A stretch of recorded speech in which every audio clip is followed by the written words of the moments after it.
As we open our Bible in the book of John chapter 13, beginning from verse 3 up to verses number 8. John chapter 13, reading from verse 3 up to verses 8 in the New Living Translation. And also we will be reading Psalms 14 verse 2 in the King James Version. Psalms chapter 14 verse 2. Now let us read John chapter 13 verse 3 in the New Living Translation. Jesus knew that the Father had given him authority over everything, and that he had come from God and would return to God.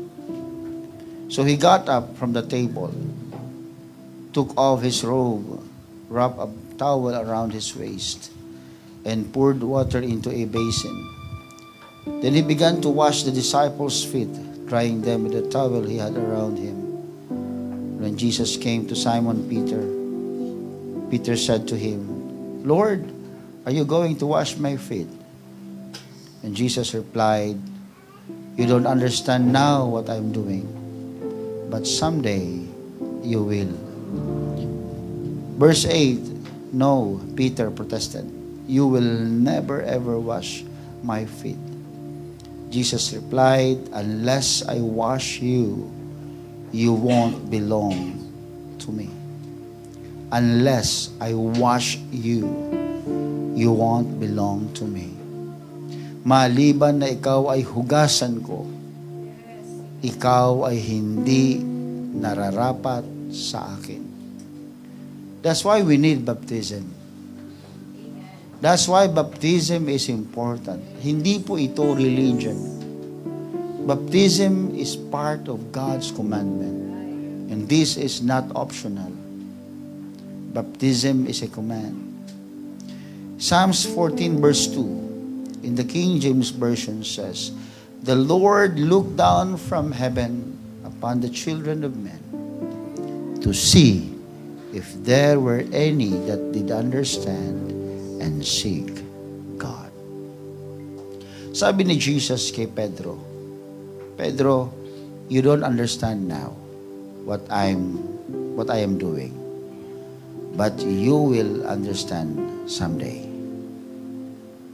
And then Psalms 14 verse 2 says that the Lord is looking down from heaven upon the children of men to see if there were any that did understand and seek God. Brethren, understanding is important. Mahalaga po ang pangunawa. And today, let me preach to you under the unction of the Holy Spirit and under the authority of the Word of God. Understanding, the importance of understanding. Bow your heads and raise your hands. Lord, we are limited and we don't understand everything. But through your words and through your Spirit, O Lord, through the power of the Spirit, we can understand the Word. We can feel the Word. And we know that the Word is you. Because you have said that you are the Word. You are the beginning. You are the Logos. You are the only one true God.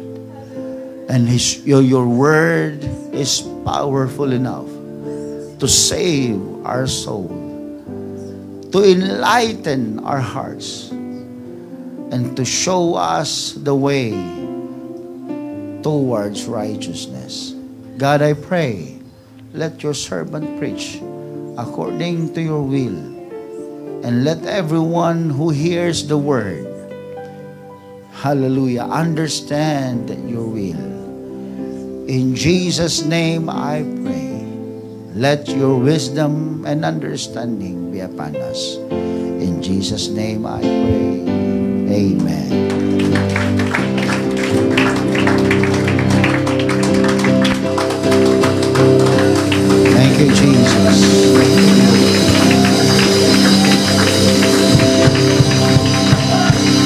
Thank you, Jesus. Amen. You may be seated.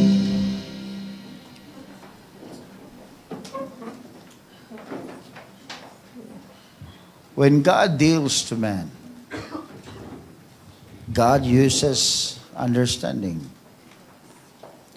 And every time God is dealing to us, it always involves the issue of understanding. And as you can see in the book of Genesis, doon pa lamang sa unang aklat sa ating Biblia, ang istorya ni Adan at ni Eva ay nagpapaliwanag sa atin na ang pangunawa ay kinakailangan pagdating sa paglilingkod sa ating Panginoon.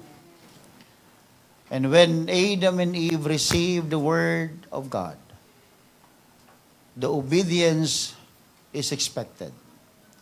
However, because of the lack of understanding on the part of Eve, hindi niya nasunod ang utos ng Panginoon.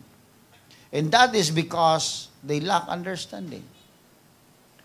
On the part of the Israelites, nung sila ay inalis ng Panginoon sa Egypt at sila'y dinala ng Panginoon sa Promised Land, many of them hindi na nakarating sa Promised Land. And this is not because God is bad and God is cruel and God is unloving. No. It's because of the lack of understanding. Kaya sa araw na ito, mga kapatid, I want you to know that understanding is necessary in serving God. Because without understanding, kung walang pangunawa sa mga ginagawa natin sa loob ng iglesia ng Diyos, ang lahat ay magiging ritual lamang. And many of us, we know that in some point, we do it habitually. Meron tayong mga habit na ginagawa, and yet we don't understand why we are doing those habits. Serving the Lord sometimes becomes ritual. I need to go to church early. Why? I need to listen. Why? I need to give. Why? Ang dami nating ginagawa, mga kapatid, na nakakalimutan na nating lapatan ng unawa yung atin pong ginagawa. Hindi masama ang ating ginagawa, just to make that point. But the point is, nagbe-benefit ba tayo sa ating ginagawa? Because we cannot fully exert efforts and all our ability on unless we understand things.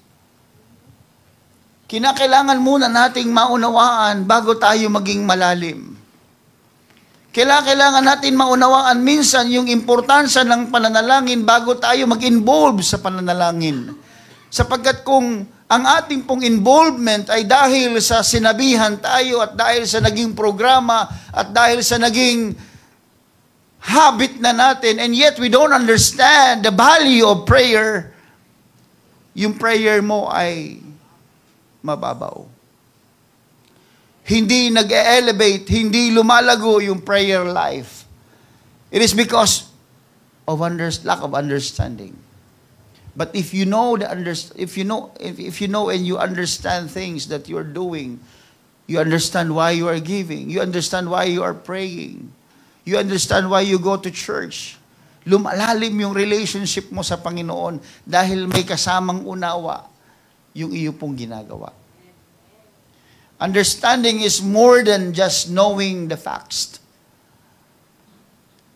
Understanding is grasping the meaning and seeing the connections, and you discern the truth behind what you encounter. May bagay na dumarating sa buhay mo May bagay na hindi mo alam kung bakit nangyayari. At kung yung mga bagay na para bang tila ay malabo sa iyo, when you try to grasp the meaning, when you try to connect it to the truth of the Word of God, and when you try to discern the truth behind the situation, then understanding comes. Pag nag-umpisa ka, mga kapatid, na magmuni-muni, mag-start ka, mga kapatid, na i-connect yung mga nangyayari, yung mga sitwasyon, yung mga bagay na ginagawa mo, at hinahanap mo ito sa katotohanan ng salita ng Diyos, then understanding comes. Because this is both human effort and divine help. It's not just because you understand things and then, oh, marunong na ako, I understand. No, it needs divine understanding, divine help. Because knowledge comes from information. You go to school and you learn. That's knowledge. Somebody taught you about this, about that. Tinuruan ka ng teacher mo, narinig mo yung information na pag-aralan mo, that's your knowledge. But wisdom is different. Wisdom is the right application of your knowledge. Because maraming taong may alam. Maraming taong punong-puno ng impormasyon ng kanilang isipan. Maraming taong marurunong, mga kapatid, but they lack wisdom. Because wisdom can be only identified when your knowledge, your acquired information was properly used and applied. Nakukuha niyo po ba, mga kapatid? Maraming taong may alam, mga kapatid, na paano magsaing. Iba't ibang paraan ng pagsasaing. May dinadangkal, may sinusukat, may tinatansya. Everyone knows the information about cooking rice. But not all are cooking rice. Hello? Umaasa sa iba na magsaing. Nangihingi na lang ng kanin. Bumibili na lang dyan sa karinderya. But you know how to cook rice. Hindi ko alam kung may 20 pesos ng bigas eh. Meron ba talaga?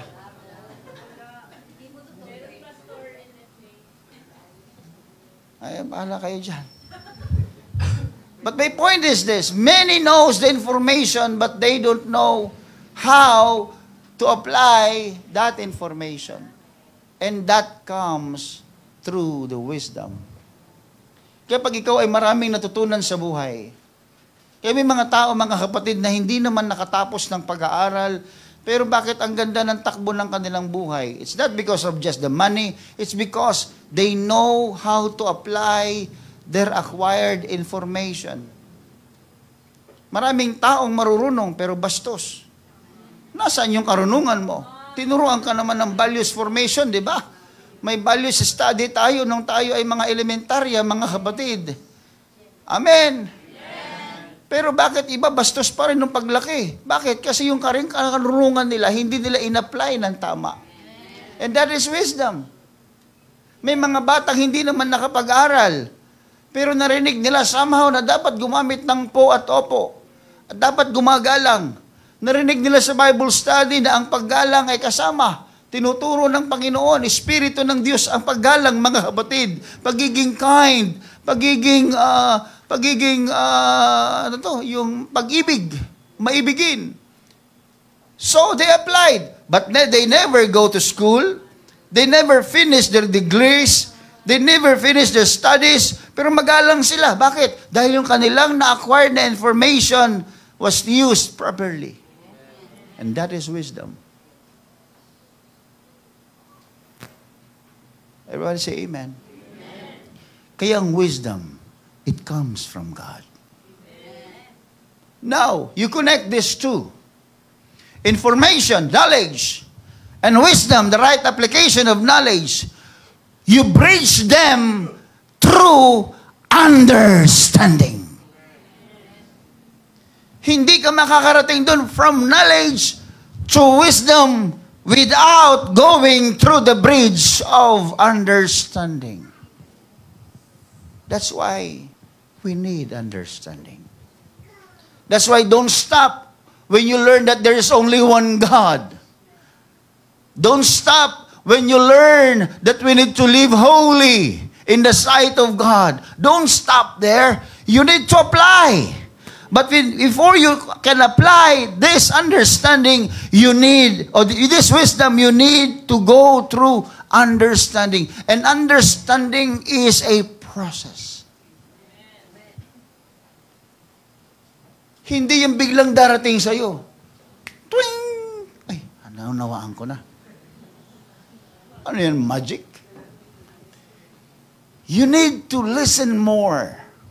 You need to observe.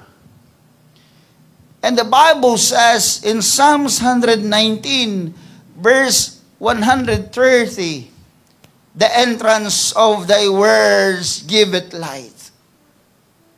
It giveth understanding unto the simple. Tingnan niyo mga kapatid. Ang pagtuturo daw ng salita ng Diyos ay nagbibigay ng liwanag. Kaya kahit tapos ka ng pag-aaral, kahit nag-abogado ka pa, kahit nag-engineer ka pa, kahit nag-doctorate ka pa, kapag walang salita ng Diyos na pumapasok sa kaisipan mo, hindi magbibigay ng liwanag sa iyo ang mga natutunan mo sa sanlibutan, sapagkat ang totoong karunungan ay nanggagaling sa salita ng Diyos. The entrance, the teachings of thy words gives light. And it gives understanding unto the simple. Tignan niyo yung mga tao, mga kapatid. We are so blessed that we have professionals here. But you're being professional without the Word of God, those are just carnality. Because what you have is the knowledge of the world. But if that knowledge of the world is being, hallelujah, saturated and combined with the words of God. Yes, amen. And then the words of God will give understanding. Wow. I became a doctor. Why? Because God gave me this ability. Alam niyo yun? Doon papasok yung wisdom. Because the Word of God is mixed up. Hindi yung purely carnal, mga kapatid. Naging doktor ka nga. Ang lumalabas sa bibig mo, hindi na mga salita ng Diyos. Kundi yung natutunan mo sa siyensya. Yung natutunan mo ng 10 taon sa pag-aaral at pagbabasa mo. Ng kung ano-anong mga libro, kung ano-anong mga findings, kung ano-anong mga research, kung ano-anong mga thesis, kung ano-anong mga case studies. Natutunan mo siya. Uy, lumaki na ngayon ang ulo mo. I know this because of the Harvard research, because of this research, and because of this. And now I can arrive into the conclusion. Aba, science na science, mga kapatid. And the people, oo nga. Parang baka.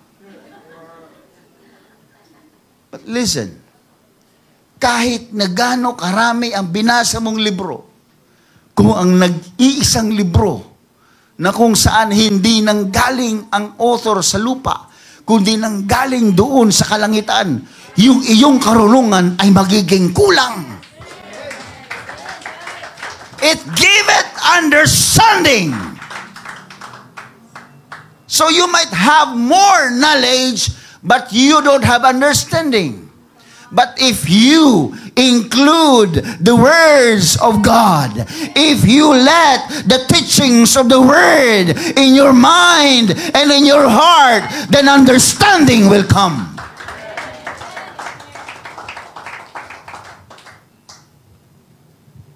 Kaya kayo ay maging mapanuri. Kayo ay maging mapag-observe. When you listen to somebody and you don't hear the words of God, And if you hear the gravity of science is more than the gravity of divinity, be careful. Because you might feed your mind with science and not with the wonderful and powerful words of God. Maybe on the first instance, you will not parang ma-identify. But be careful. We are in the last days. We are not in the beginning. We are in the last days. And in the last days, ears of many will be itching ears. Makati sa kanilang pandinig ang salita ng Diyos. Pag makati ang pandinig mo, anong ginagawa mo? Grabe naman kinakamot. Hindi ko alam kung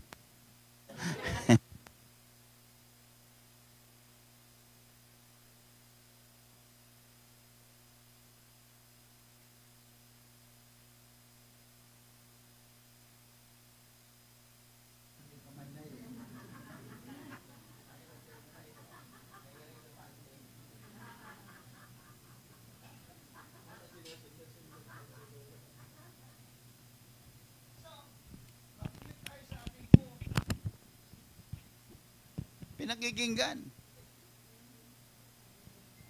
Amen? Kaya po tayo may pastor. No, that's not because I am your pastor, sinasabi ko ito. You know your place. I know my place. May pastor po ako. Kala nyo kayo lang may pastor? Lugi ako. May pastor din ako. And I listen to my pastor. Kahit pastor na po ako. Why? Because that's my protection. That's God's way of protecting me. I need somebody that I am included under their authorities. Kaya may pastor ako. Pag sinabi ng pastor ko, wag yan. Ayoko nang, hindi na ako marami pang paliwanag. Pastor, pakipaliwanag mo nga bakit hindi po pwede. No. For many years of serving the Lord, for many years of believing the Word of God under the authority of a pastor, I understand more. Sabi ni Kristo kay Pedro, ngayon hindi mo naiintindihan yung ginagawa ko sa iyo, pero isang araw, maiintindihan mo. Exactly, that's the word of a pastor. And in my life, for many years, I don't understand the words of my pastor. Just go on, preach. Pastor, ang hirap eh. Go on, preach.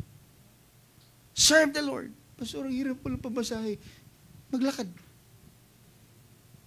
Pastor, wala kami makain ni Sister Franz. Magpasting. Hindi ko maintindihan ng ministry. Bakit ko ubusin ang oras ko sa kakalamang sikmura ko? Kung kayo mag-iisip ng karnal na kaisipan, ba't ako bihira naman. Hindi ako makabili ng brief. Pamasahe, pambihira. Lalakari ko mula grandeur. Papunta dito sa loob ng pilar. Posturang-postura ka, naglalakad ka. Maawa ka sa sarili mo. Yung sinasabi ng demonyo sa inyo, sinasabi nung kagabi sa inyo kahapon doon. Liar ang demonyo. Habang naglalakad ako, tinan mo, magpapastor ka ba sa itsura mo? Wala ka nga pamasahe, magpapastor. Kumaniwala sa sinasabi niyan. So yun talaga pandinig ko. Pero I keep on walking. It's not because gusto ko ipaya ang demonyo. There is something in the word of a man of God that I know for a fact, hindi siya magsisinungaling sa akin. Ba't niya ako bibiruin? Ba't niya ako lulukoyin? Nag-iisa lang ako. Dami-dami niyang kongregasyon. Pag-aaksahin niya ako ng panahon, nalukohin ako para sabihin, tinawag ka ng Panginoon, go and preach. God will supply your needs. Magbibiru ba yun? Sa dinami-dami ng bibiruin niya, ako pa nabiro. No. I believe in the word of my pastor. Sabi ko nga mga kapatid, for many years, in my service to the Lord, I even testified this to in many times. Sabi ko, the word of my pastor is gold for me. Hindi ako nagbibiro. Kung may ginto man ako, kayo makikita sa buhay ko, hindi yung aking, wala po akong hikaw mga kapatid ha. Wala akong kwintas. Kung may makikita kayong ginto sa buhay ko, walang iba kundi ang salita ng aking pastor. Yes. That is true to my life. The word of my pastor is gold for me. Kahit biro niya, ginto sa akin yon. Ganon ko binigyan ng halaga. Why? Because that man helps me to bridge my knowledge, to bridge my acquired information towards wisdom. Minsan, kahit anong preparation ko, tatakbo ko sa kanya, Pastor, tama ba itong naisip ko? Huwag mong gawin yan. Nag-iimbita ka lang ng mali dyan. Binasa ko, inayos. E di sinunod ko siya. And later on, nakita ko nga, oo nga. Because he'd been there. Galing siya doon. Anong punto mo, Pastor? Ang punto ko lang ay simple. Kahit gaano karami nating natututunan sa sanlibutan, pag yan ay hindi connected sa Word of God, which is the true words, the words of truth, kapag yan ay hindi connected at hindi mo na-discern na yan ay connected, that is carnality. Always validate everything through the words of God. This is the highest word. Even the intellect and powerful people in the world, in the history of mankind, they put their hands towards the Bible at nanunumpa sila and swear. Why Bible? Bakit hindi na lang yung libro ng siyensya? Bakit hindi na lang yung libro ng mga abogado? Bakit hindi na lang yung libro ng mga scientist? Pero bakit nakapatong ang kanilang kamay sa aklat ng Panginoon? Because humanity believes that the sole resources or the sole source of wisdom is the Word of God. Mag-engineer ka, mag-doctorate ka o masteral ka kung gusto mo. But never forget the Word of God in your life. It validates your professionalism. It validates your professions. Ang sarap tingnan. Kung kayo ay tapos sa pag-aaral, doktor kayo, engineer kayo, ano man ang inyong natapos. Kung kayo ay may salita ng Panginoon, ang sarap mga kapatid tingnan. Ang sarap pakinggan ang lumalabas sa bibig niya because you validate everything through the words of God. That's why King Solomon knows the importance of understanding. He's the wisest king ever lived. But he knows the importance of understanding. And what he asks is not riches. Hindi yung pambayad sa tuition kung mag-aaral siya. Hindi siya nanghingi ng pinakamagaling na profesor sa buong mundo. Nung hiningi ng Panginoon, ang gusto niya, sabi niya, I want, Lord, an understanding heart. Grabe naman. Pwede ka namang humingi ng kayamanan at umupa ka, mag-rent ka, magbayad ka na matatalinong tao para magturo sa iyo. Pero si Solomon, hindi niya ginawa yon. Ang sabi niya, gusto ko lang po, Panginoon, magkaroon ng maunawaing puso. You see, that's why even man's sinfulness, now listen to me, this is important. Even man's sinfulness always begins in the lack of understanding. Hello? Nung unang panahon ba, nung si Eva at Adan ay nilikha ng Panginoon, may kasalanan na ba? Wala. Kailan pumasok ang kasalanan? Nung hindi nila maintindihan ang utos ng Diyos. Tingnan niyo po. Tingnan niyo maigi. Hindi lumikha ang Diyos ng kasalanan. Kailan naman hindi lilikha ang Diyos ng kasalanan? At never sa isip ng Panginoon ang kasalanan. Banal nga siya eh. Paano ka magiging banal kung may kasalanan sa iyong isipan? Ang Diyos ay banal. Pero nilikha ng Panginoon ng langit at ng lupa at maging ang tao, walang kasalanang nilikha. Ang ginawa lang ng Diyos, may utos lang siya. But because of the lack of understanding of His creature, that's the reason why we have sins. That's why sins begins in the lack of understanding. Everybody say amen. And understanding always begins in what we learn.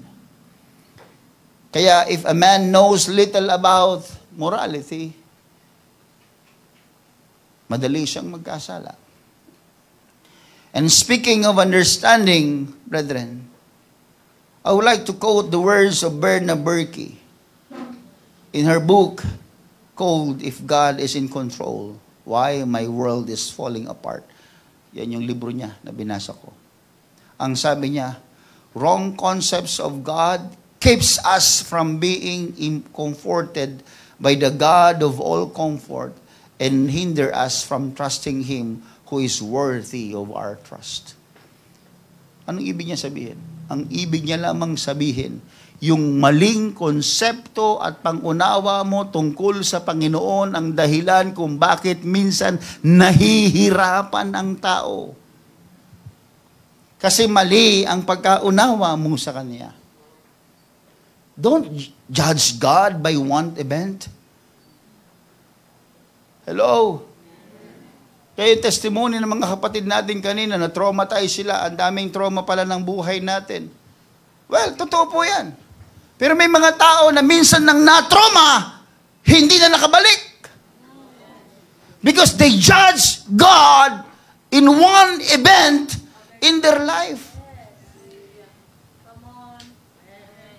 Minsan kang nahirapan, minsan kang nasubukan, minsan kang pinahintulutan na maghirap, pasakit, hindi mo maintindihan, and then you offended ka na sa Panginoon, ayoko na. Wala naman nangyayari eh. And then you go away. Lumayo ka na, mga kapatid. You misunderstood God. We cannot base our understanding about God in one event. Hello? Huwag mong husgahan yan, Diyos, sa isang event lang ng buhay mo na hindi mo nagustuhan. At kung sakali na may maganda naman nangyari sa buhay mo, huwag mo ring husgahan ng Diyos in one event na maganda nangyari sa buhay mo. Parehas mo yun. Balansihin nyo, mga kapatid. Everybody say amen. Remember, mga kapatid, that the law defines sin. Ang utos ang siyang nagbibigay ng kahulugan tungkol sa kasalanan. Kaya alam natin ang kasalanan because merong law. Because without law, you don't understand what is sin. So the law introduces sin. Ang nagbigay ng kahulugan sa kasalanan ay ang batas. Kapag walang nakalagay na bawal tumawid, hindi bawal, hindi kasalanan ng tumawid. Pero pag may nakita ka nakalagay dyan, na merong city ordinance na bawal tumawid ka, hinuli ka, nagalit ka. Ba't mo ko hinuhuli? Tumatawid lang ako. Bawal. Sino nagsabing bawal tumawid? Nakalagay batas yan. So yung batas, nagbigay ng kahulugan sa kasalanan. Ganoon ang Biblia. Ang Old Testament, binigyan ng kahulugan ang kasalanan. Kaya alam mong makasalanan ka dahil sinabi ng salita ng Diyos. Pero kung walang salita ng Diyos, so wala kang kasalanan. Dahil may utos, sumuway ka, kaya ka nagkasala. Everybody say amen. Kaya pag alam mo ang batas, alam mo ang kasalanan. Tama po ba yun? Kapag alam mo ang batas, alam mo ang kasalanan. Pero ang tanong, bakit kahit alam mo na ang batas, ay nagkakasala ka pa rin? Sabi diyan, bawal tumawid. Tumawid ka pa rin. Alam mo ang batas, pag tumawid ka, kasalanan yon. Pero bakit kahit alam mo na ang batas, nagkakasala ka pa rin? Sabi ko po kanina, kinig po kayo, sabi ko po kanina, hindi sapat ang kaalaman. Because knowledge is an acquired thing ng tao. Yun yung acquired information mo, bawal pala. Yan pala ang batas. Unless you understand, you will not arrive to wisdom. Kaya sabi ko, ang tulay sa pagitan ng karunungan o ng information o ng knowledge at ang wisdom, ang tulay niyan ay understanding. Kaya kahit may maraming tao na may alam sa batas, nagkakasala pa rin. Di ba dapat baligtad? Pag alam mo, bawal. So huwag natin gawin, bawal pala eh. Ba't ginagawa pa rin nila? Kasi hindi tumatawid sa unawa. Kaya hindi nagkakaroon ng wisdom. Nakukuha niyo po ba yung ibig ko sabihin? Pwede ba nating palakpakan ng ating Panginoon? Kaya nauso yung salitang nasa huli ang pagsisisi. Hindi ba pwedeng sa unahan?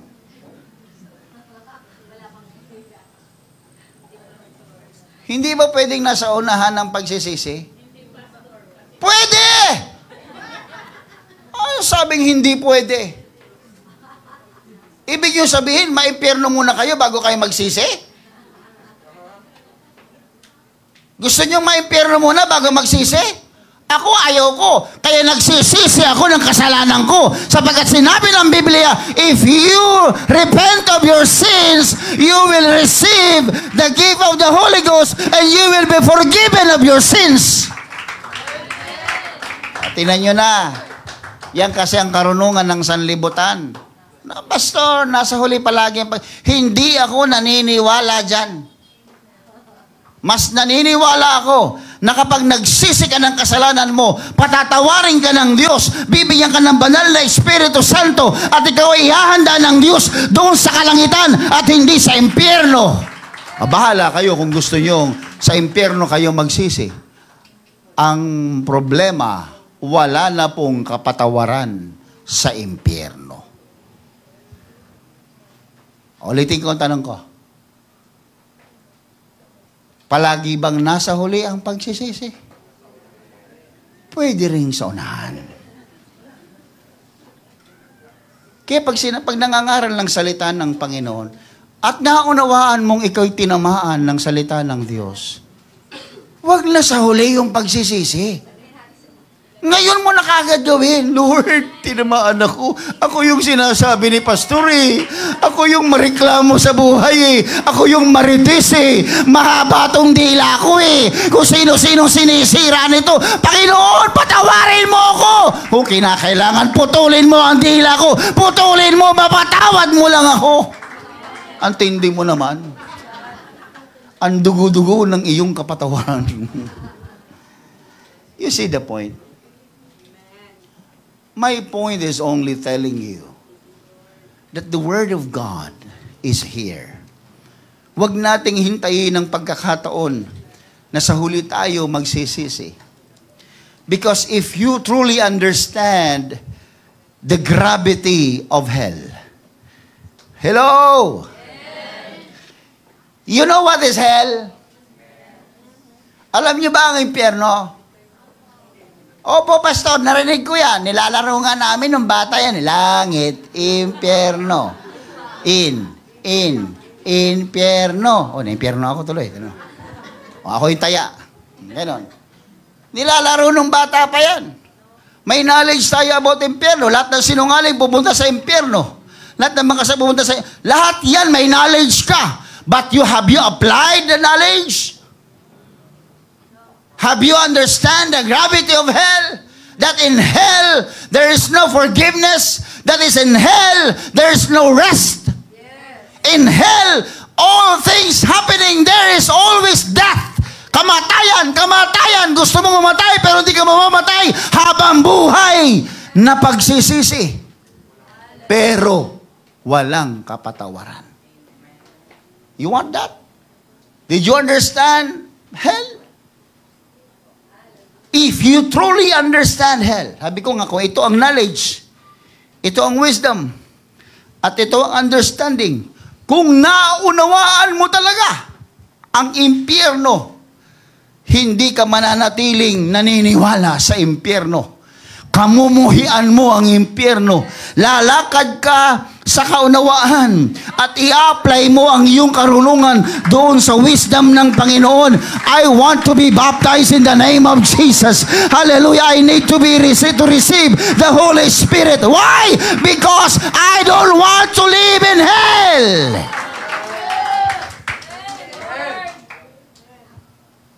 Pero nandito ka lang, puro kakarunungan, ay, huwag tayo sa impyerno, mainit doon. Magdadala ako ng aircon. Puro kalokohan. Puro pabiro. Ito ngayon, narinig ang salita ng Panginoon. Hinahamon, magpabautismo kayo sa pangalan ni Jesus at patatawarin ang iyong mga kasalanan. Paayaw-ayaw pa. Patanggi-tanggi pa. Sige. I-enjoy mo yung knowledge mo dun.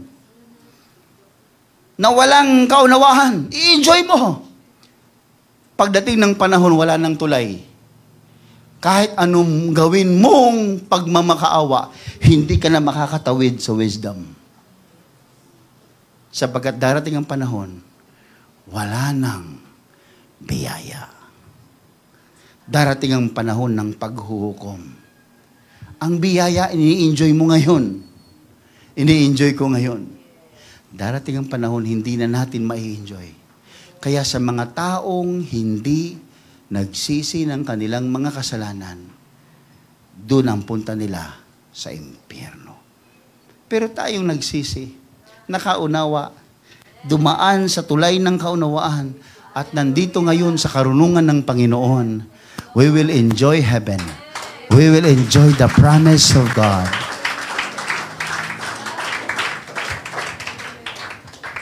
Everybody say amen. Kaya ang linggo, hindi yan ordinaryong araw. Sa mga panauhin namin, hindi namin kayo pinipilit. Pero kung naunawaan ninyo ang salita ng Diyos at gusto nyong mangyari sa inyo ang karunungan, huwag kayong mag-atubiling sundin ang unawa. Huwag ang karunungan lang. Everybody say amen. That's why the lack of understanding is the beginning of sin and destruction. Ang sabi ng Hosea chapter 4 verse 6, my people are destroyed for lack of knowledge. Tama? Pag binasa mo yan sa New Living Translation, magugulat kayo. My people are being destroyed because they don't know me. Sino yung na-destroy? Sino yung na-destroy? My people. It's not their people. God's people. Tao ng Diyos ang nawasak. Dahil they don't know me. Sabi ng Lord. Hindi niyo ako kilala kaya nasira kayo. Pero anak yan ng Diyos. My people, ang sabi niya my people are being destroyed because they don't know me. So, Pastor, gusto ko, ayoko mapunta sa impyerno. E di huwag kang tutulog-tulog sa oras ng sermon. Gisingin mo yung katabi mo. Gising na. Uwian na.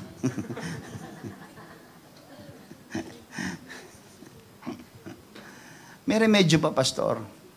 Merong remedyo ang salita ng Panginoon. That is recorded in Psalms 111 verse 10. The Bible says, the fear of the Lord is the beginning of wisdom. And all who follow His precepts have good understanding. The fear of the Lord is the beginning of wisdom. So you better fear God. Matakot kayo sa Panginoon. Matakot tayo sa Panginoon. Minsan sa tao tayo natatakot Ayoko malate sa trabaho. Bakit? Tatanggalin ako. Ayan. Pero okay lang malate sa church, no? Kasi walang tumatanggal sa'yo sa simbahan. Diba? Okay lang. Sa opisina, pag may mga kontribusyon, magkukontribute ako para, alam mo yung image ko gumanda sa mga kasama ko sa trabaho. Pero sa church, okay lang na hindi mag-offering. Di ba? Di ba? Okay lang, hindi tayo mag-offering. Di ba nakikita ng pastor yan? May tinatanggal ba dito? O ikaw, absent ka kahapon. Nakalimang absent ka na. Tanggal ka na. Pwede bang ganun dito? Wala namang ganun dito, di ba? Walang layoff dito. O, di ba? Kaya malayang-malaya tayo. Minsan gawin yung, do you fear God or do you fear man? Hello? Sa ministry. Kahit mga kabulastugan kayong ginagawa sa ministry, na hindi alam ng pastor, hindi naman alam ni pastor okay lang. Di malalaman, grabing sikreto ito, talagang sikreto. Walang makakaalam nito. Bakit? Ako ba Diyos nyo? Hindi naman si pastor ang Diyos, ha? Yes. Amen. Sa tingin nyo, hindi nalalaman ng Panginoon yung mga ginagawa nyong kabulastugan. And yet, you are in the church. And yet, you are in the ministry. And you appear okay? You appear holy? Mga kapatid, uusigin tayo ng Panginoon. Kung hindi pa lang tayo magsisisi, ngayon pa lamang, darating ang panahon, pagharap mo sa hukuman ng Diyos, wala kang masasabi kahit ano. Dahil ipapaalala sa iyo lahat ng Diyos ang iyong kalikuan. Ang masasabi mo na lang, thank you. Thank you pa rin. Wala. Wala ka mairereklamo sa Panginoon. That's why, even David, in Psalms 119, verse 10, says, thy word have I hid in mine heart, that I might not sin against thee. Sabi niya, Lord, ang iyong salita ay aking itinatago sa aking puso para hindi ako magkasala laban sa iyo. Everybody say amen. In the King James Version, can you please? Thy word have I hid in mine heart. Kaya alam niyo mga kapatid, the fear of the Lord versus the fear of men, I would rather fear the Lord. Because the fear of the Lord means you give Him glory, you give Him honor, you give Him reverence, thanksgiving, praises, and everything. Pero pag fear of men ang pinag-usapan, nagtatago ka kasi ayaw mong, alam nyo na, masaktan. Umiiwas ka dahil ayaw mong masaktan. Ayaw mong makutya, ayaw mong mabuli. Palagi mong iniiwasan yung rejection, kaya ang yabang-yabang mo. Kasi ayaw mong nare-reject ka. Alam mo yung mga taong mayayabang? Kasi ayaw nila nare-reject sila. Gusto nila bida sila. Gusto nila saket sila. Gusto nila nakakaangat sila. Bakit?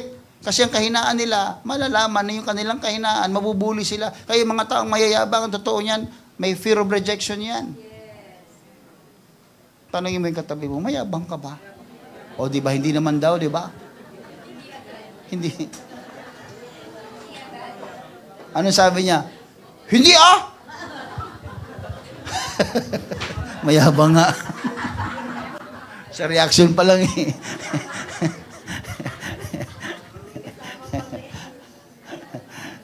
Hindi ah! Hindi nga mayabang, masama la ugali. Mga busy, bantayan yung sarili. Ano itsura ko? Maganda ba ako? Gwapo ba ako? Yung mga taong takot sa tao. Sa kapwa-tao. Hindi magsisimba. Bakit? Wala siyang color, kung white man ang iyong uniform, mga kabataan, kung walang blue, hindi magsisimba. Bakit? Fear of rejection.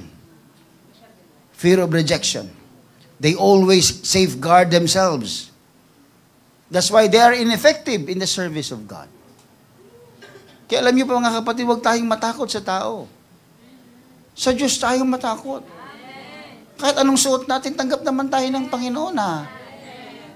Everybody say amen. Kahit anong ugali natin, basta lumapit lang tayo sa Panginoon, basta sa Kanya tayo matakot, wag sa tao. Everybody say amen. Because ang pagkatakot sa tao, sabi ng Proverbs 29 verse 25 sa Tagalog, ang pagkatakot sa tao ay nagdadala ng silo. Ngunit ang naglalagak ng kanyang tiwala sa Panginoon ay maliligtas. Ang pagkatakot sa tao ay nagdadala ng silo. Alam yung silo? Trap. Kapag sa tao ka natakot, tinatrap mo ang sarili mo doon. Hindi mo alam, isang araw, ikaw yung mahuhuli. Ikaw yung mabibihag. Pero ang sabi diyan, ngunit ang naglalagak ng kanyang tiwala sa Panginoon ay maliligtas. Everybody say amen. Kaya sa Diyos ang tiwala, huwag sa tao. Kaya pag sinabi niyang, pag ako may pera, pauutangin kita. Hindi totoo yan. Liar.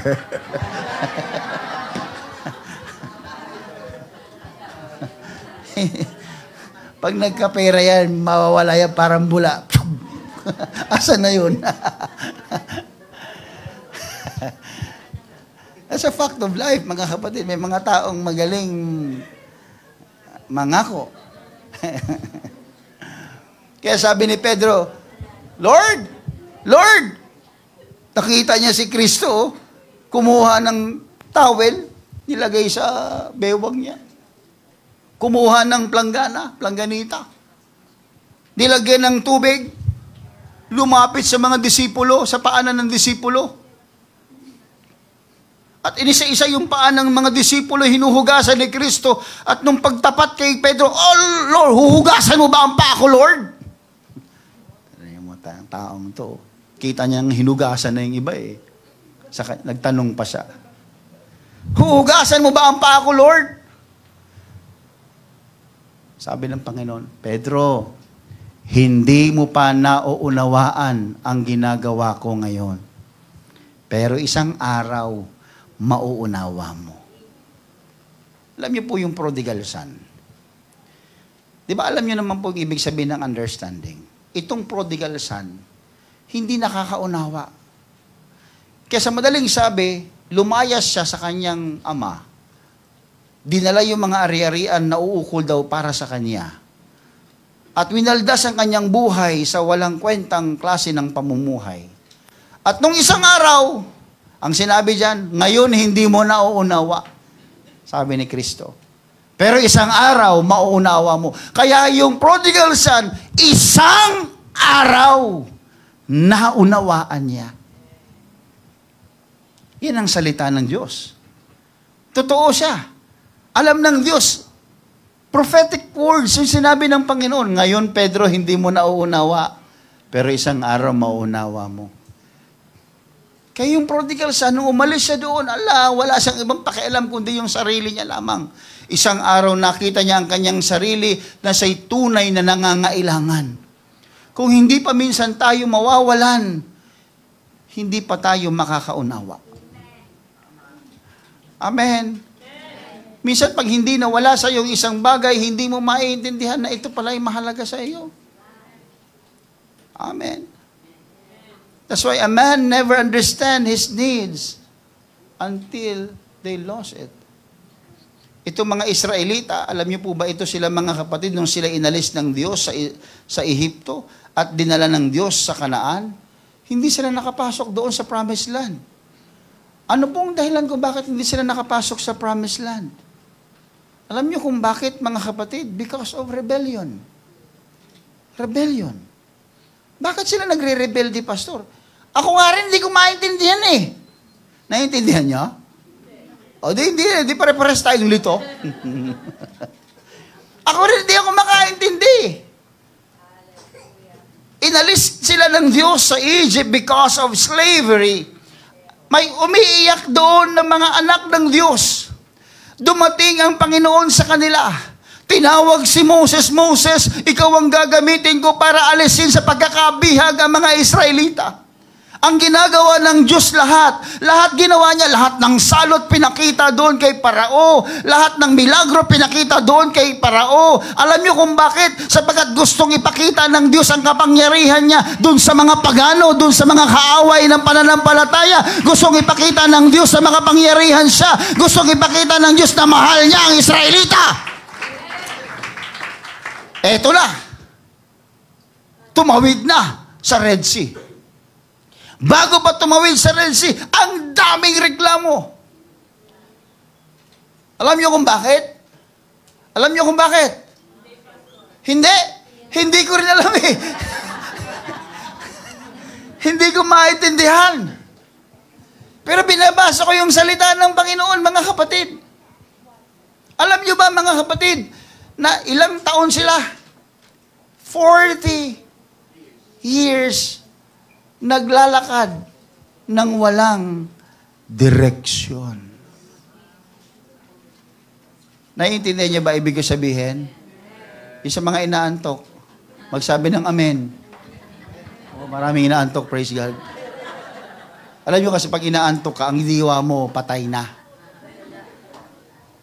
Naranasan niyo magmaneho, napatay ang diwa.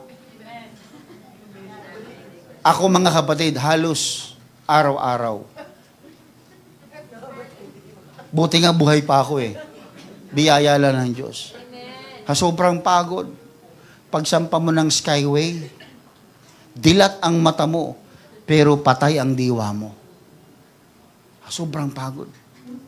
Nakatingin ako doon sa unahan ng sasakyan. Hindi ko na alam kung anong, wala na nagkukuman sa kamay ko, sa paa ko. Patay na diwa mo eh. Mararamdaman mo na lang, gumagano na yung sasakyan. Lumilihis na. Patay ang diwa. Salamat sa Panginoon, buhay siya. Kung hindi ako patay. Nakakauwi naman po ng buhay. Pero wag niyong gagayahin yun. Akin lang yun. Professional lang ang gumagawa nito. Pero mo dilat ka, patay ka pala. Patay na dilat, kagano no. Nagmamanehong dilat. Adik. Yan, Pastor, tigilan mo kasi pag-aadik. O, kasi pag-adik ako sa trabaho, ganyan mga kapatid eh.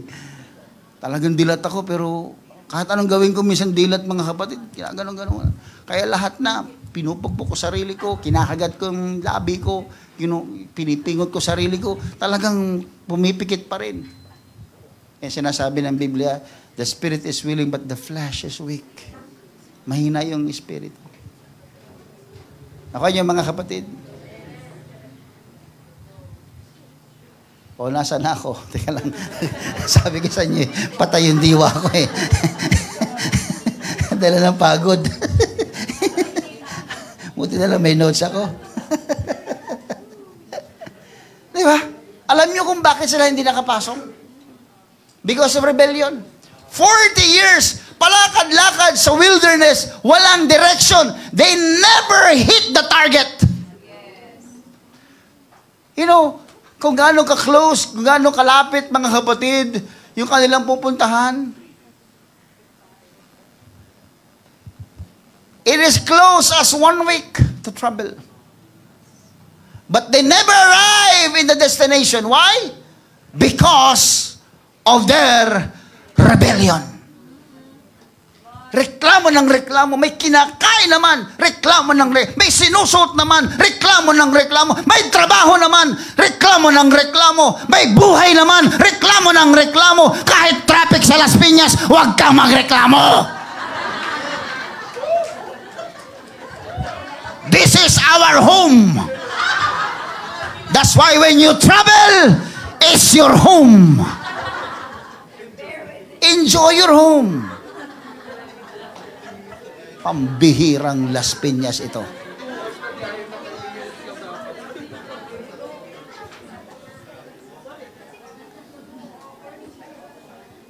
Everybody say amen. Huwag tayong magreklamo. Hallelujah. Pero hindi maiwasan, Pastor eh. Oo nga. Hindi maiwasan kahit ako eh. At anong gawin kung patugtog na lang doon? Talagang naiinip ka pa rin eh. Pero again, rebellion is the reason ba't di sila nakapasok doon, mga kapatid. You know what? They are so busy in the negative. Busy sila sa negatibo. And they spread it to many people. That's why they never had a chance to understand. Kapag ang tao palagi nagrereklamo, walang pagkakataon siya'y makaunawa. Bakit ang lumalabas sa bibig niya? Puro reklamo. Reklamo dito, reklamo doon. Reklamo kay ganito, reklamo tungkol kay ganito. Pati ba naman si Marcos, nirereklamo mo.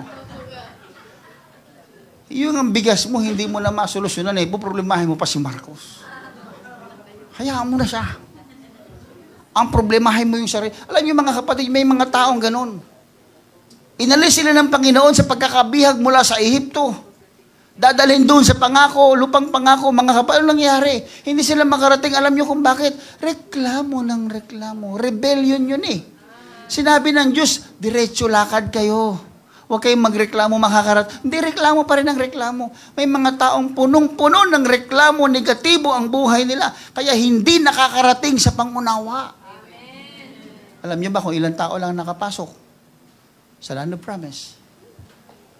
Yung grupo lang ng mga nakaunawa. Karamihang namatay doon sa wilderness ay mga reklamador. Tanungin mo ulit yung katabi mo. Reklamador ka ba?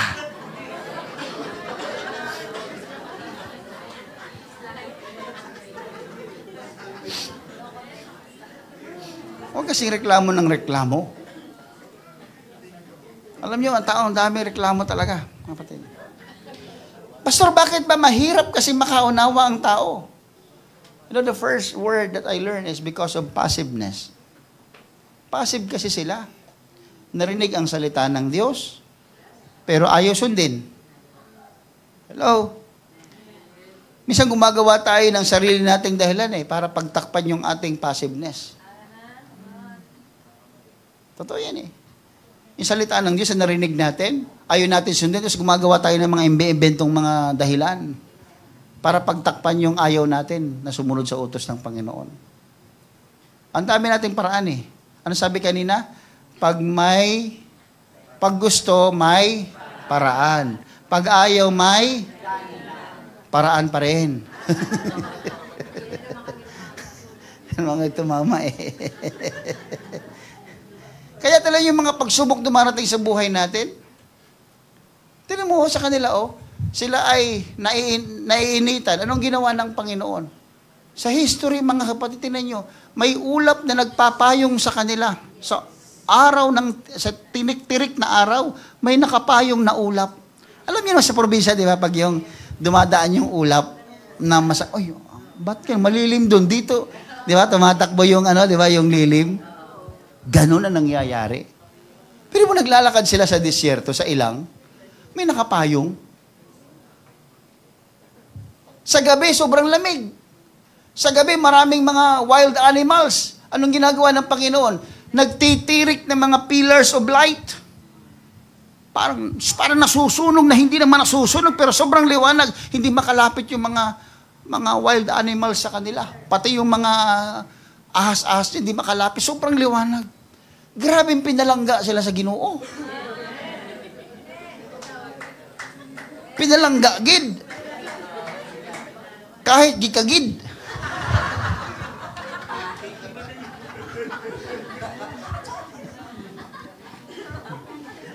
Andito kasi ating mga Ilongga Sister Noemi Te, pati ka?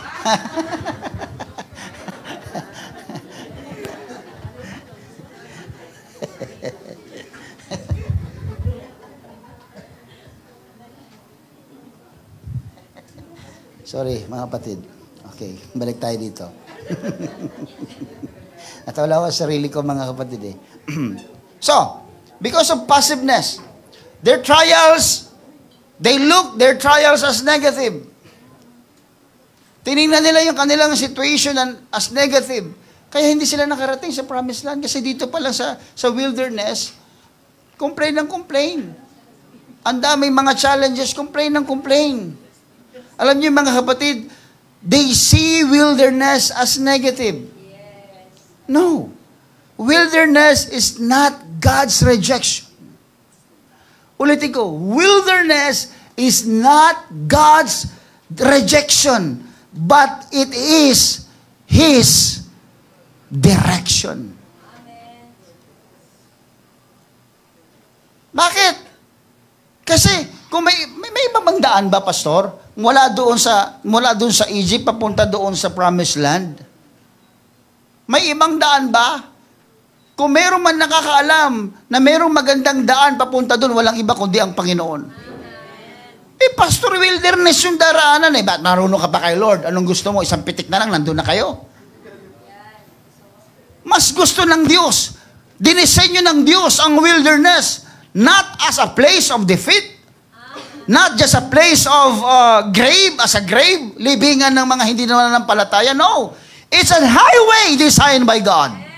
Wilderness, challenges, trials are highways of God towards His will.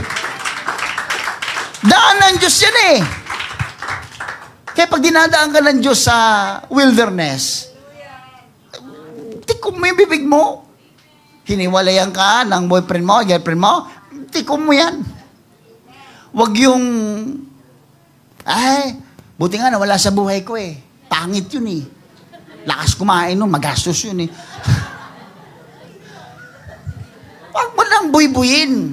Sa Bisaya kasi buy-buy yung pagsabi. Sarado mo. Kung ano man yung dinadaanan mo dyan sa wilderness, sarado mo bibig mo. Pinaglalakad ka ng Panginoon, yan ang daan papunta doon sa Promised Land eh. Makakarating ka doon sa araw, buti na lang nalampasan ko, salamat sa... Yes, kasi yung reklamo mo, yan ang dahilan kung ililibing ka ng Diyos doon sa rebellion mo. Everybody say amen. Kapag dumadaan tayo sa hirap, relax lang tayo, mga kapatid. Dinadaan tayo ng pagliliglig, persecution, relax lang tayo. May Panginoon na nakakakita, may Diyos na nakakaalam, mga kapatid, siya ang ating sentro, siya ang nakakaalam ng daan, papunta doon sa kanyang pangako. Sumunod lang tayo. So, wilderness is not just a place of defeat. This is the direction of the Lord, and this is the preparation of the Lord. Kaya pag tayo dumadaan dyan, piniprepare tayo ng Panginoon sa isang magandang bukas. Everybody say amen.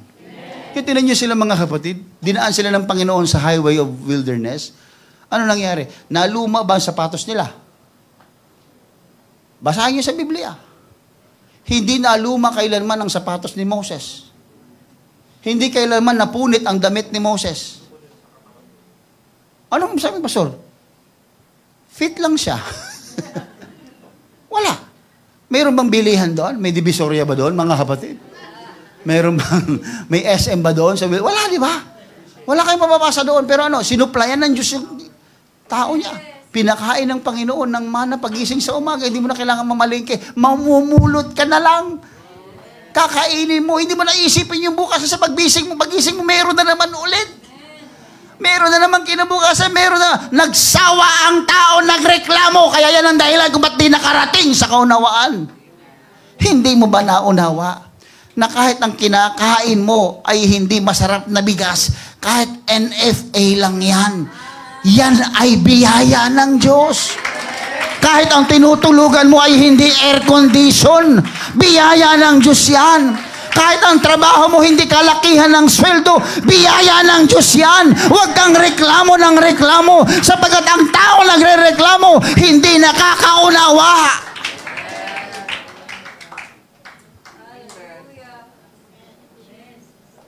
Amen.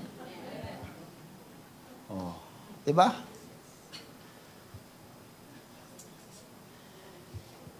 Sapatos, damit, walang bilihan doon. Kaya alam niyo mga kapatid, kapag tayo ay dumadaan sa mga ganyan, may kamay ang Panginoon dyan. Huwag tayo maging passive. Minsan mga kapatid, tsaka lang natin marirealize na importante yung bagay, halimbawa, pananalangin. Tsaka mo lang maalalang importante yan pag yung ikaw ay nasa bingit na ng kamatayan. tsaka mo lang maalalang manalangin. Ang banal-banal mo. Nung COVID times, ang daming naging mukhang banal, mga kapatid. Grabe. Yung spiritual na spiritual sila. Darating na kasi si Lord. Kaya magsisinatay ng ating mga kasalanan. Kaya nung binuksan yung yung public, talagang ang dami nagsimba. Punong-puno ito, mga kapatid. Po dito, may nakaupo pa dito niya, no? Sabi ko, sana magka-COVID ulit. Kung kailan nagka-COVID, saka napuno yung simbahan. Tignan nyo ngayon, may mga bakante. Pero nung COVID time, maniwala kayo mga kapatid, puno yan. Revival palagi. Pero ngayon, unti-unting nawawala. Ano nangyari sa kanila? Gusto nyo ibalik ng Panginoon ang COVID? Ay, wag, ayoko. Kayo na, bahala kayo. Kasi muntikan na ako doon, mga kapatid. Sinong muntikan na dito? Okay, mahiya. Huwag lang kayo ubo. Muntikan kami ni Sister Franz. Lahat ng simptomas nasa amin. Hindi kami lumalabas sa kwarto. Yung mga bata, para kaming preso doon. Ginaganon lang yung pagkain sa sabi. Kasi pag sinabi namin, discriminated kagad kami, pupulutin kagad kami ng barangay. Pray kami, sabi ko, Lord, mamamatay na ba kami? Nag-usap na. Mamamatay na yata tayo, ma. Sige, at least namatay tayo na sa Panginoon. Sabi, naalala mo lang yung mga bata, maliliit pa eh. Pero sabi ko, okay lang kung mamatay kami. Talagang ubo dito, ubo doon. Walang panlasa. Totoo yun, mga kapatid, walang panlasa talaga. Sabi ko, patay na yata kami nito. Pero sabi ko, Lord, kung kami man ay mamatay dahil dito, okay lang, naglilingkod naman kami sa iyo. Positive pa rin. After 2 weeks, nakakaamoy na ako ng masarap. Yung noodles, ang sarap na. Kasi yung noodles nung niluto, walang lasa. Pero nung naamoy ko, masarap pa. Nung nilasahan ko, masarap yung noodles. Sino naniniwala masarap ang noodles? Di ba? Masarap yung noodles eh. Uy, bumalik yung panlasa namin. Inuubo pa rin kami. Hanggang sa, nag-work pa rin ako noon. Ako lang yung nakakalabas dahil partner ko yung OWA eh. Yung vehicle ko, marked vehicle yan eh. So yan lang ang pinatatawid ng mga sundalo, mga pulis sa kalsada. Kaya sarap magmaneho. Alam mo, para kang yung, parang rapture na, ikaw na lang yung mag-isa natitira. Yung Skyway, grabe mga kapatid. Wala kang makikita. Pailan-ilan lang. Kotse ng pulis, okay ito sarap. Para na ako na naiwan dito, Lord. Nakakulong yung mga tao doon sa Sarap ng buhay para pag ganun. Pero, siyempre, meron kang sakit na ganun. Kaya, dumudungaw lang ako sa ibang hindi ako lumalapit kasi sigurado, may Pero alam niyo mga kapatid, nakwento ko lang yan. Pero alam niyo po, doon lang natin nare-realize kapag tayo ay nasa bingit na, mananalangin ka ng todo. Ba't di natin gawin yan bago tayo? Huwag na natin hintayin na dumating yung bagay na yun eh. Huwag natin hintayin yun. Paano kung hindi mo na kaya? Sobrang gusto mo manalangin pero hindi mo na kaya. Hindi na kaya ng katawan mo. Hindi ba alam na prayer can release us? Kasi binibihag tayo ng espiritu ng kung ano man yan. Pero pag nanalangin ka, palalayain ka niyan. Si Pedro, di ba nung nanalangin? Umaawit-awit lang sila ng special song sa Panginoon. Diba? Hindi ko alam kung inaawit nila eh. No? Ako'y magpupuri sa Panginoon. Ako'y naririnig ng ng mga sundalo, ng mga gwardya. Maya-maya, mga kapatid, nakalag yung mga posas nila sa paa. Wala. Bumukas yung mga pintuan ng kulungan. Biruin mo yun, kulungan, bakal yun eh. Bumukas yung pintuan. Tapos, lumabas sila mga kapatid. Hindi sila pinapansin. Parang bulag ang mga tao doon. Wala. Nakalabas sila ng kulungan ng pagpupuri lang. Alam niyo kung bakit sila nakalabas doon? Dahil merong mga kapatiran sa isang bahay nananalangin. Siyempre punta si Pedro doon. Katok siya. Day, pasadla ko, day. Bisaya pala siya. Bisaya pala si Pedro. Pagsilip, uy, si Pedro! Multo! Kasi akala nila patay na si Pedro eh. Takbo siya doon. Yung multo nasa labas. Si Pedro. Bibiro ka. Oo nga, may multo sa labas. Pagdating, binuksan nila. Si Pedro. Mukhang multo.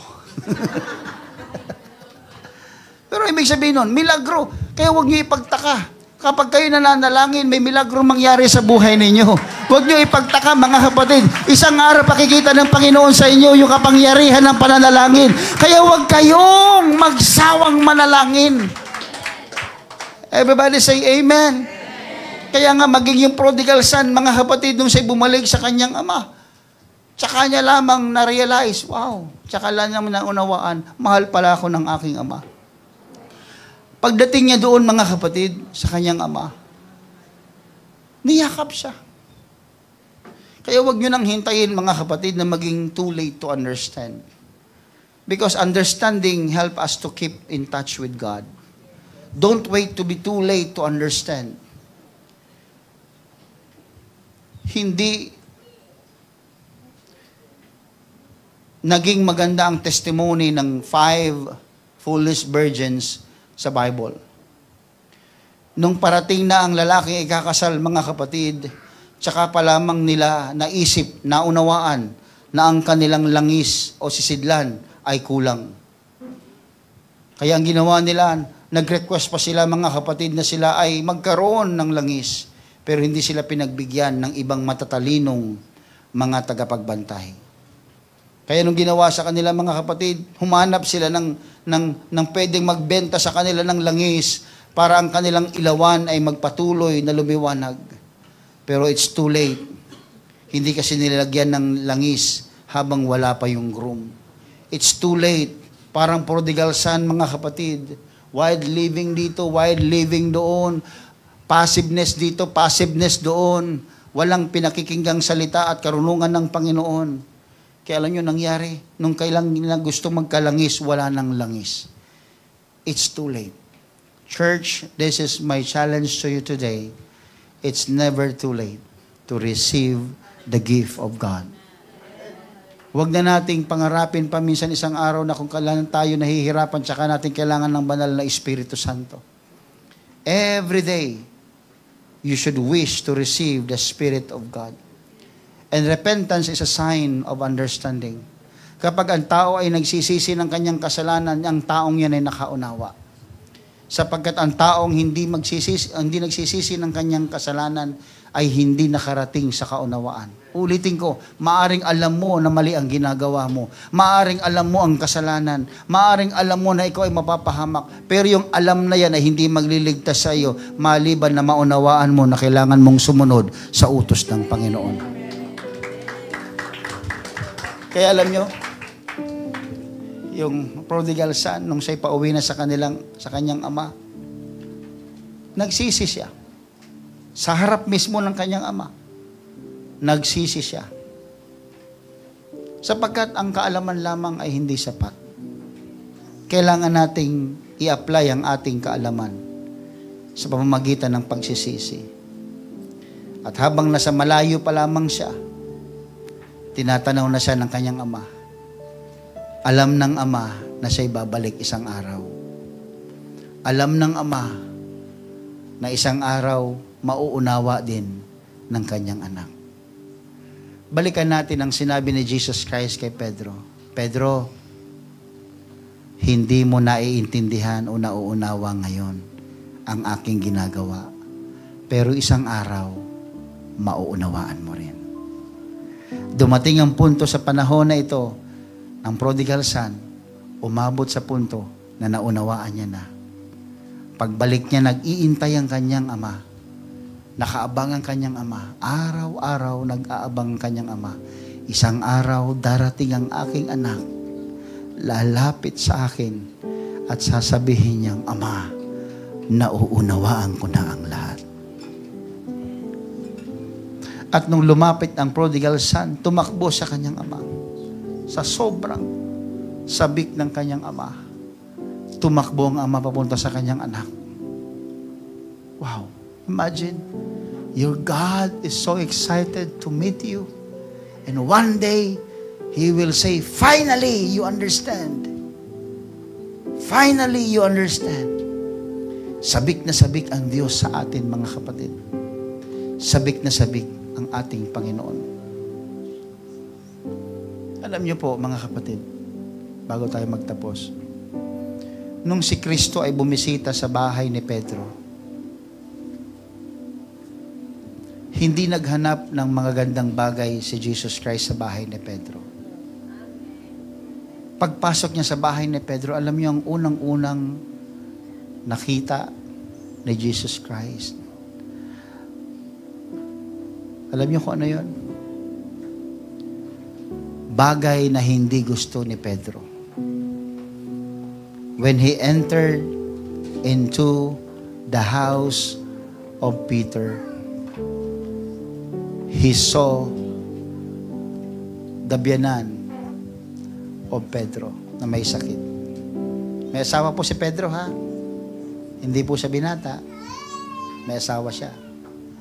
Pagpasok ni Jesus Christ sa bahay ni Pedro, ang unang nakita ni Jesus Christ, yung may sakit na biyanan. Hindi umupo si Jesus Christ at naghanap ng magandang upuan, sopa, o may electric fan, o punasan ng kanyang paa. Ang unang hinanap ni Jesus Christ ay yung bagay na mabigat sa buhay ni Pedro, yung karamdaman ng kanyang biyanan. Lumapit ang Panginoon doon. Hinipo, pinagpray, gumaling yung taong may sakit. Alam niyo po, mga kapatid, kinig po kayo bago tayo magtapos. When you bring Jesus Christ to your home, when you bring Jesus Christ to your home, He will fix your home. Aayusin niya yung bahay niyo. Aayusin niya ang buhay ninyo. Kaya si Kristo hindi lang hanggang simbahan. Dalhin niyo sa bahay niyo si Kristo. Ipakilala niyo sa anak niyo. Ipakilala niyo sa biyanan niyo. Ipakilala niyo sa asawa niyo. Dalhin niyo si Kristo sa bahay. Huwag lang hanggang simbahan. Pupunta ako sa church kasi nandun si Jesus Christ. Ibig sabihin wala sa bahay mo. Dalhin mo si Kristo mamaya pag uwi niyo sa bahay. Dalhin niyo si Kristo. Pakilala mo sa membro ng pamilya mo. Amen. Kasi sabik na sabik ang Panginoon na makilala tayo, mga kapatid. Sabik na sabik ang Panginoon na makaniig tayo, mga kapatid. May kasabikan po ang Panginoon. Kaya maging dito sa prodigal son, yung ama ay tumakbo papalapit sa kanyang anak. Sa matagal niya nang hinihintay na panahon, finally, sabi niya, nakaunawa ang anak ko, bumabalik ang anak ko, tatakbo ako, excited ako, yayakapin ko ang anak ko, patatawarin ko ang anak ko, sapagkat ang anak ko ay nakaunawa kung ano ang importansya ng aking salita. Oh, hallelujah. I feel the presence of the Lord. Sabi ni Pedro, Lord, huhugasan mo ba ang aking mga paa? At ang sabi ng Panginoon, Pedro, hindi mo pa nauunawa sa ngayon. Lord, wag mong hugasan ang aking paa kailanman. Sapagkat ang aking paa, maaari idinagdag ni Pedro, ay marumi. Hindi ako karapat-dapat na hugasan ng aking Mesiya. Pero anong sabi ng Panginoon kay Pedro? Kung hindi kita huhugasan, hindi ka magkakaroon ng bahagi sa akin. Mga kapatid, ngayong araw na ito, gusto kong sabihin sa lahat, huwag niyong tanggihan ang gustong gawin ng Diyos sa buhay ninyo. Kung nais ng Diyos kayo ay puspusin, huwag niyong tanggihan ang gusto ng Panginoon ngayong araw na ito. Huwag niyong tanggihan ng Diyos. Kung nais kanyang magsalita ng iba't ibang wika, kung nais kanyang magpabautismo sa kanyang pangalan sa tubig, kung kinakailangan at gusto ng Panginoon na ikaw ay mapuspos ng Espiritu Santo ngayong araw na ito, huwag mong pipigilan ng Panginoon. Hallelujah! Hindi ka magkakaroon ng bahagi sa Diyos kung tatanggihan mo ang kagustuhan ng Panginoon, kung tatanggihan mo ang kalooban ng Diyos, kung tatanggihan mo kanyang salita. Hindi ka magkakaroon ng bahagi sa Diyos Kaya ngayong araw na ito, kapatid, isang pagkakataon ito na huwag nating tanggihan ang gusto ng Diyos sa buhay natin. Kung nararamdaman mo ang Espiritu ng Diyos, kung nararamdaman mo ang presensya ng Panginoon, huwag mong tanggihan ang Kanyang presensya. Huwag mong tanggihan ang banal na Espiritu. Huwag mong tanggihan ang Panginoon.